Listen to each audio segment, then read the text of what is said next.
Sénateur Harder, merci votre honneur. Honorable sénateur, peut-être que je suis vieux jeu, je crois à la modération et non à la polarisation, au pluralisme et non pas au populisme, en action climatique et non en négation du climat. Je crois aux experts et pas aux slogans. Je crois à l'état de droit, qu'il s'agisse du droit national ou du droit humanitaire international. Je crois en une politique de libre-échange, non en une politique de proxénétisme. Je borde ce débat en sachant qu'il n'est pas à la mode de s'opposer au projet de loi C-282. Pour vous le rappeler, ce projet de loi vise à modifier la loi sur le ministère des Affaires étrangères, du Commerce et du Développement. Il interdirait au ministre du Commerce de conclure des négociations qui ouvrent l'accès à notre secteur soumis à la gestion de l'offre. Il rend la gestion de l'offre non négociable.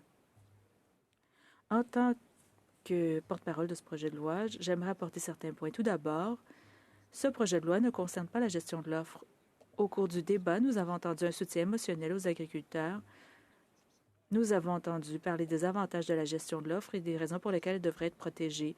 S'il s'agissait de débats de fond sur la gestion de l'offre, nous aurions entendu des explications sur les raisons pour lesquelles, au cours de l'année qui s'achève en 2023, le coût du poulet a augmenté de 13,7 dépassant de loin les prix des denrées alimentaires en général qui ont augmenté de 7,8 Nous aurions peut-être entendu parler du prix des œufs qui a augmenté de plus de 22 en 2 ans ou du lait que la Commission du lait a augmenté à 3 reprises au cours des 12 mois précédents février de l'année dernière, soit de 13 au total. Des études ont montré que la gestion de l'offre maintient constamment les coûts des biens gérés au-dessus du taux d'inflation, ce qui affecte les plus pauvres d'entre nous. C'est pourquoi le sénateur Waugh qualifiait la gestion de l'offre de régressive. Pourtant, nous avons à peine entendu un mot pour défendre le consommateur de ces produits, juste de l'émotion. Personne ne conteste que le Canada est une nation commerciale. Nous dépendons du commerce. Il s'agit d'un vaste pays avec une population relativement faible. Il est également incontestable que la stature du Canada en tant que nation commerçante a commencé après l'avènement de la gestion de l'offre dans les années 70. Les temps changent et les politiques changent en conséquence. Ce qui a été décrit comme un système de cartel de type soviétique, la gestion de l'offre peut être considérée comme archaïque lorsqu'elle est associée à notre statut de nation commerçante. L'argument de la protection de l'exploitation familiale a également été invoqué, mais ce que nous n'avons pas entendu, c'est que le nombre de producteurs laitiers a continué à diminuer après la mise en œuvre de la gestion de l'offre. Dans un rapport de 2017 de la Canada West Foundation, on peut lire ce qui suit. Dans les années 70, lorsque la gestion de l'offre a été introduite, il y avait environ 145 000 producteurs laitiers, selon Statistique Canada. Et il n'y en a plus qu'environ 9 000 aujourd'hui, soit une chute vertigineuse de plus de 93 Fin de la citation. S'il s'agissait d'un débat de fond sur la gestion de l'offre, nous aurions entendu non seulement les avantages, mais aussi les hésitations et les critiques directes. Je me réjouirais d'un tel débat et j'y participerai volontiers, mais il ne s'agit pas du projet de loi pour ce faire, car le projet de loi C-282 ne concerne pas la gestion de l'offre. Cela m'amène à mon deuxième point. La gestion de l'offre présente-t-elle un risque tel qu'elle nécessite une protection législative? La réponse est encore une fois non. Voici ce que Statistique Canada a à dire à ce sujet. Si on considère les recettes en espèces pour les producteurs laitiers entre 2010 et 2021, elles s'élevaient à 5,5 milliards de dollars en 2010 et à 7,39 milliards de dollars en 2021. Il s'agit d'une augmentation des recettes de 40 Le chiffre de 2021 a été obtenu après la négociation des accords commerciaux dits problématiques, à savoir l'accord Canada-Europe ou AECG, l'accord Partenariat transpacifique et l'accord Canada-États-Unis-Mexique. Si l'on considère la production laitière réelle de 2014 à 2021, on constate que 68 millions d'hectolitres ont été produits en 2014 et 95 millions d'hectolitres en 2021. Nous avons entendu dire que la gestion de l'offre était menacée, mais d'après ces chiffres, elle est florissante. De plus, un groupe d'experts réunis sous les auspices de la CEUM a rendu en novembre des conclusions très favorables au Canada. Le Canada a célébré ce qu'il appelle une victoire absolue dans son dernier différend commercial avec les États-Unis sur les importations de produits laitiers. Il s'agit de la deuxième procédure de règlement de différend. La première s'étant soldée par un échec tant pour le Canada que pour les États-Unis.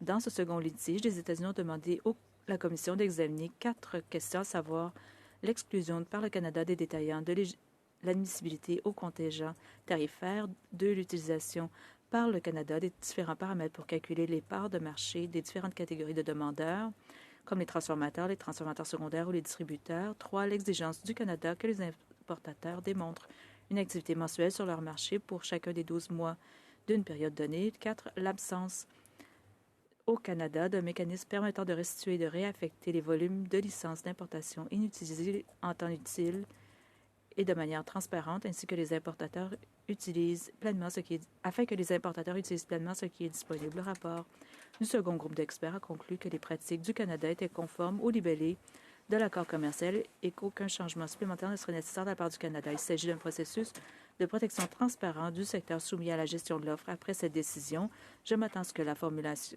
de l'accord commercial soit une préoccupation majeure lors de la révision de 2026. Nous avons tous entendu la promesse du premier ministre de ne plus accorder l'accès au secteur de la gestion de l'offre.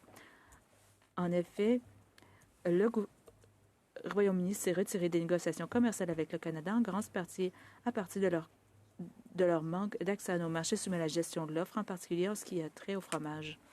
Le Royaume-Uni est le troisième partenaire commercial du Canada. Je crains qu'il ne s'agisse d'une prémonition de ce qui s'en vient, mais c'est un autre exemple des mesures prises pour protéger la gestion de l'offre. Enfin, des compensations se chiffrant en milliards sont accordées au secteur soumis à la gestion de l'offre en raison de la perte du marché engendrée par les accords de la SCG, du PTPGP et de la CUM. Tom Rosser, ministre adjoint pour la Direction générale des services au marché et à l'industrie au ministère de l'Agriculture et de l'Agroalimentaire, a déclaré ce qui suit au Comité du commerce international de la Chambre des communes sur le projet de loi C-282. Le gouvernement du Canada indemnise aussi pleinement et équitablement les producteurs et les transformateurs de produits soumis à la gestion de l'offre qui ont perdu des parts de marché dans le cadre des 3 accords.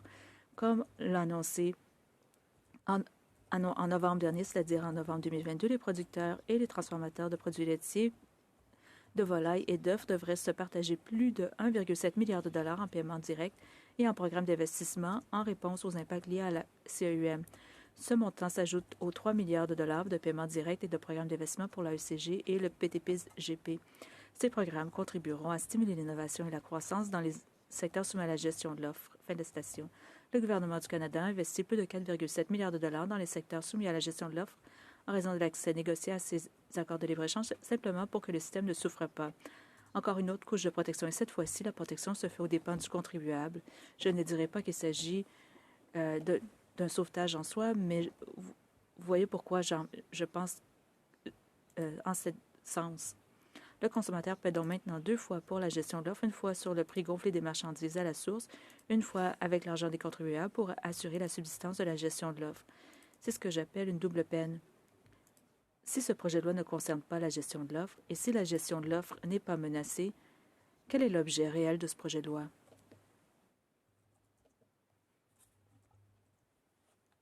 Chers collègues, ce projet de loi relève de la politique, en particulier de la politique québécoise, et il est alimenté par l'un des meilleurs lobbies du pays. Il semble qu'il s'agisse, encore une fois, d'un public irréaliste et d'une classe politique qui promet trop. Ces dernières années, la gestion de l'offre a fait l'objet d'une dévotion religieuse. C'est particulièrement vrai dans le secteur laitier, où la gestion de l'offre est devenue une vache sacrée. Nous avons vu des résolutions unanimes à l'Assemblée nationale du Québec et au Parlement du Canada pour appuyer ce secteur. L'accès à la gestion de l'offre dans les 3 récents accords de libre-échange est perçu comme une menace pour le système et ses 3 piliers. Il faut en faire plus pour protéger de cette menace. Des soutiens simples de la gestion de l'offre par le biais de résolutions n'est plus acceptable d'un point de vue politique. Vous voyez, les résolutions sont faciles à accepter circonstanciellement parce qu'elles ne sont pas contraignantes. Il n'y avait aucune conséquence réelle à voter en faveur d'une telle motion à l'époque, car il s'agissait d'une manifestation de soutien aux agriculteurs, principalement aux agriculteurs de l'Ontario et du Québec, où la plupart des votes pour la réélection sont trouvés ou recherchés. Le ministre du Commerce et les négociateurs commerciaux peuvent certainement tenir compte de votes de résolution, mais sont en fin de compte capables d'aller de l'avant pour garantir de meilleurs résultats pour tous les Canadiens sans ce vote. Il s'agit d'un vote avec peu de conséquences, contrairement à un vote sur un texte législatif. Puis le Bloc québécois a présenté ce projet de loi à l'autre endroit dans un geste politique astucieux de surenchère. Tout d'un coup, les enjeux sont devenus beaucoup plus importants et les votes auparavant sans importance sur les résolutions ont pris une signification plus grande. Restent-ils cohérents avec leur vote antérieur ou votent-ils contre un système qu'ils prétendent protéger? Le résultat est le projet de loi que nous examinons qui interdit l'inclusion des secteurs soumis à la gestion de l'offre dans toute négociation commerciale future. La triste réalité est que la menace du Bloc québécois a réussi à séduire politiquement les conservateurs, les néo-démocrates et les libéraux. Et il y a un prix pour un gouvernement minoritaire. Mais je suppose qu'il convient également de féliciter le puissant lobby des produits laitiers car il a joué un rôle non négligeable dans cette affaire. Ce même lobby laitier qui se finance et fonctionne sur le dos des Canadiens par le biais des produits soumis à la gestion de l'offre. Intéressant. Tout cela dans une période d'incertitude économique où les Canadiens sont obligés de dépenser $1 pour acheter des produits de première nécessité. Les questions relatives au portefeuille et à l'économie sont scrutées à la loupe. Où des mots tels que cupidité, inflation sont utilisés pour diaboliser les PDG des épiceries et les autres personnes. Je comprends pourquoi on a une détermination aussi dogmatique à soutenir la gestion de l'offre dans ces circonstances. Mais cela peut se résumer à des sermons plutôt qu'à de la substance. Ryan Cardwell, professeur d'économie agricole à l'Université du Manitoba, n'accorde pas non plus d'importance à ce que les élus ont à dire sur la gestion de l'offre. Il a déclaré à la presse canadienne en mars, et je cite, « D'un côté, il parle de l'accessibilité des denrées alimentaires. » Senator Harder. Sénateur Harder, désolé, je dois vous interrompre. Honorable sénateur, il est maintenant 18 heures et conformément au règlement, je suis obligé de quitter la présidence jusqu'à 20 heures, à moins que vous ne vouliez pas tenir compte de l'heure. Vous plaît-il, honorable sénateur, de ne pas tenir compte de l'heure? Ordonné. Sénateur Harder. Thank you, Your Honor. Merci, Votre Honneur. Alors, je vais reprendre. Alors, je n'y accorde pas beaucoup de crédit, il a dit. J'ai certainement entendu des murmures de la part des députés, mais de certains qui ont voté en faveur de ce projet de loi demandent au Sénat de s'en débarrasser. J'ai l'impression que d'autres ont entendu la même chose. La politique gagne, le Canada perd. Pour toutes ces raisons, je pense que le projet de loi C-282 est à la fois imprudent et dangereux, et que s'il est adopté, il nuira considérablement aux intérêts canadiens. Pour le Canada, la politique étrangère et la politique commerciale sont essentielles et doivent être comprises comme telles. Cette insouciance est parfaitement exprimée dans une lettre de sommité. Certains cités par le sénateur Plett, et je m'exclus de la liste même si je l'ai signé. Peut-être qu'un seul, il s'agit d'anciens ministres, sous-ministres et négociateurs commerciaux. Cette lutte s'intitule « Les sénateurs canadiens ne devraient pas approuver le projet de loi C-282 ». Je vais la lire dans son intégralité. En tant que personne ayant consacré de nombreuses années de services publics et de défense des politiques à la négociation d'accords commerciaux internationaux bénéfiques et à l'aide aux entreprises canadiennes pour développer des marchés internationaux, nous sommes profondément préoccupés par le fait que le projet de loi C-282, loi modifiant la loi sur le commerce et le développement du ministère des Affaires étrangères, risque d'être contre-productif pour les intérêts du Canada. Nous demandons instamment aux sénateurs de ne pas approuver ce projet de loi. Nous ne comprenons pas en quoi ce projet de loi sera bénéfique pour le Canada, ni pour le secteur laitier, qui est apparemment destiné à favoriser. Le projet de loi contient des dispositions sérieuses et inquiétantes qui, selon nous, seront extrêmement préjudiciables aux intérêts commerciaux et internationaux vitaux du Canada, y compris ceux du secteur laitier. Il n'est pas possible de corriger les lacunes du projet de loi proposé en y apportant d'autres amendements ou en le reformulant. Au contraire, les sénateurs ne devraient pas approuver le projet de loi, que ce soit tel qu'il est présenté ou sous une autre forme visant à atteindre des objectifs similaires. S'il était adopté, le projet de loi C-282 handicaperait sérieusement les gouvernements canadiens et leurs négociateurs commerciaux dans leur capacité à s'adapter aux concessions mutuelles de futures négociations commerciales visant à ouvrir de nouveaux marchés et à garantir un accès privilégié aux produits, services et investissements canadiens. Il convient d'ajouter qu'une fois négociés, les accords commerciaux internationaux requièrent déjà une loi pour les mettre pleinement en œuvre, ce qui confère à la Chambre et au Sénat un rôle essentiel dans la mise en œuvre de chaque accord. En outre, plutôt que de soutenir les producteurs laitiers canadiens, comme cela semble être l'intention du projet de loi et de ses promoteurs, toute loi qui exempte le secteur de toutes les négociations et de tous les accords commerciaux futurs pourrait, de manière contre-productive et préjudiciable, finir par faire du secteur laitier et de la gestion de l'offre une cible de négociation prioritaire explicite pour les partenaires commerciaux du Canada et donc être une cible indésirable et une pierre d'achoppement dans des négociations futures d'une importance cruciale, notamment par exemple lorsque l'accord de libre-échange négocié entre le Canada, les États-Unis et le Mexique devra faire l'objet d'un accord unanime de renouvellement par les 3 parties avant le 1er juillet 2026, sans parler des négociations en cours avec le Royaume-Uni, entre autres.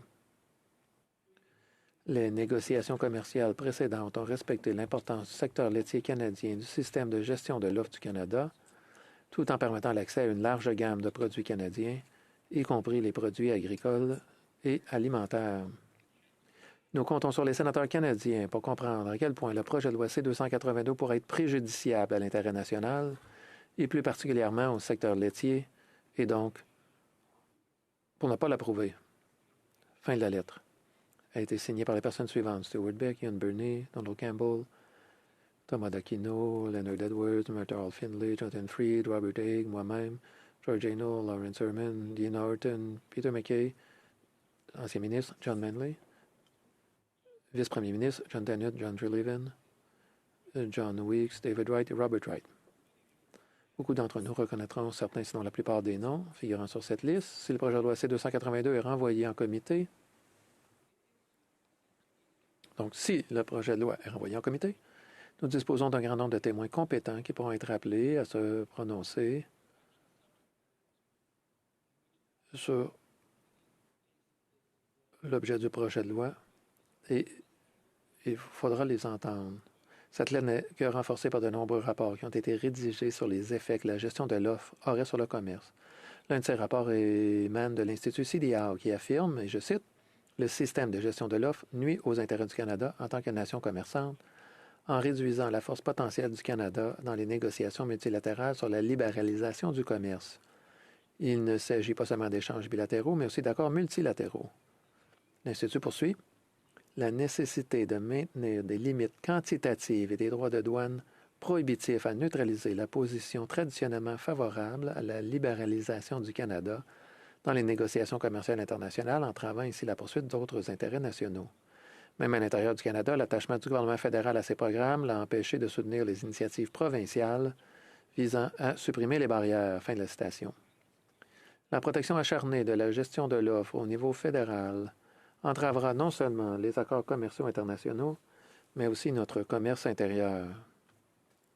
Nous voyons déjà se réaliser certains des présages que cette lettre et ses rapports annoncent. J'ai parlé de la façon dont le Royaume-Uni s'est éloigné de la table de négociation. En ce qui concerne la révision de la CEUM, en 2026, certains hauts responsables commerciaux américains ont déjà mis la gestion de l'offre dans leur ligne de mire. Après la décision du groupe spécial de la CEUM dont j'ai parlé plus tôt, qui a donné raison au Canada, Catherine Tai, la représentante américaine au commerce, a publié une déclaration. En voici un extrait. « Nous continuerons à travailler sur cette question avec le Canada et nous n'hésiterons pas à utiliser tous les outils disponibles pour faire respecter nos accords commerciaux et veiller à ce que les travailleurs, les agriculteurs, les fabricants, les exportateurs américains bénéficient pleinement des avantages de la CEUM. » La réponse des États-Unis ne s'est pas arrêtée là. Le secrétaire américain de l'Agriculture, Tom Vilsack, a apporté la contribution suivante. Je cite, « Nous continuerons à exprimer nos vives inquiétudes concernant le système canadien. Nous restons concentrés sur l'obtention de l'accès au marché que nous pensons que le Canada s'est engagé à obtenir dans le cadre de l'accord et nous continuerons à explorer toutes les voies disponibles pour atteindre cet objectif. » Mesdames et Messieurs les sénateurs, il s'agit de représentants de l'administration démocrate de M. Biden. Si les élections plus tard dans l'année aboutissent à un gouvernement différent, nous devrions être très inquiets la situation actuelle de la CEUM. La gestion de l'offre est l'ennemi numéro un de nos voisins du Sud. Et la décision du groupe spécial en faveur du Canada n'a fait que réaffirmer cette position. Nous les avons dupés, comme l'a indiqué le sénateur Wu. Et je m'attends à ce qu'ils soient du genre à garder rancune. Ne vous fiez pas qu'à moi, notre expert résident des États-Unis, qui a eu affaire à l'administration américaine tumultueuse précédente, a commenté la question. Dans un article de John Iveson du National Post, le sénateur Beam a déclaré, et je cite, « Au fil des ans, les Américains ont toujours tenté d'éliminer les effets commerciaux des programmes de gestion de l'offre du Canada. Ils n'y sont pas parvenus, mais la présentation d'une loi qu'ils jugeraient contraire à leurs intérêts les amènerait à augmenter les enjeux de la négociation. En fait, on pourrait imaginer un avenir dans lequel, quel que soit l'occupant de la Maison-Blanche après 2024, un président américain ne prolongerait l'accord que s'il était mis fin à la gestion de l'offre, étant donné les inclinations États-Unis en premier des deux côtés de l'allée politique. » Fin de la citation. Les sénateurs ne seront peut-être pas surpris, mais je suis tout à fait d'accord avec mon collègue. Voilà le niveau de considération qu'il faut accorder au projet de loi C-282. Ce projet de loi revient à tendre une grenade aux États-Unis. L'adopter reviendrait à la dégoupiller. Je ne saurais trop insister sur le fait que le Canada est une nation commerçante. Juan Navarro a écrit un article sur Open Canada, un magazine en ligne publié par le Conseil international du Canada. Dans cet article, il déclare « Un emploi sur 6 au Canada est soutenu par le commerce international. Par conséquent, fermer la porte aux négociations dans un secteur spécifique, même s'il est considéré comme stratégique ou d'intérêt national, n'est pas l'approche la plus propice pour faciliter une plus grande participation des entreprises canadiennes aux activités d'exportation. » Il poursuit. Le projet de loi C-282 semble incompatible avec le rôle du Canada dans l'orientation du programme commercial international aux côtés d'économies aux vues similaires. En effet, l'approbation de ce projet de loi peut être perçue comme une mesure protectionniste et un changement dans les valeurs de la politique commerciale du Canada qui, jusqu'à présent, a été caractérisée par des principes d'ouverture, d'équité et de durabilité. Fin de la citation. Je ne peux considérer l'approche du projet de loi C-282 autrement que comme dichotomique par rapport aux valeurs commerciales du Canada. Alors que le Canada doit s'appuyer davantage sur la libéralisation des échanges, nous sommes extrêmement protectionnistes dans un secteur de notre économie. Poursuivre cette approche protectionniste par le biais d'une loi ministérielle est tout simplement inacceptable.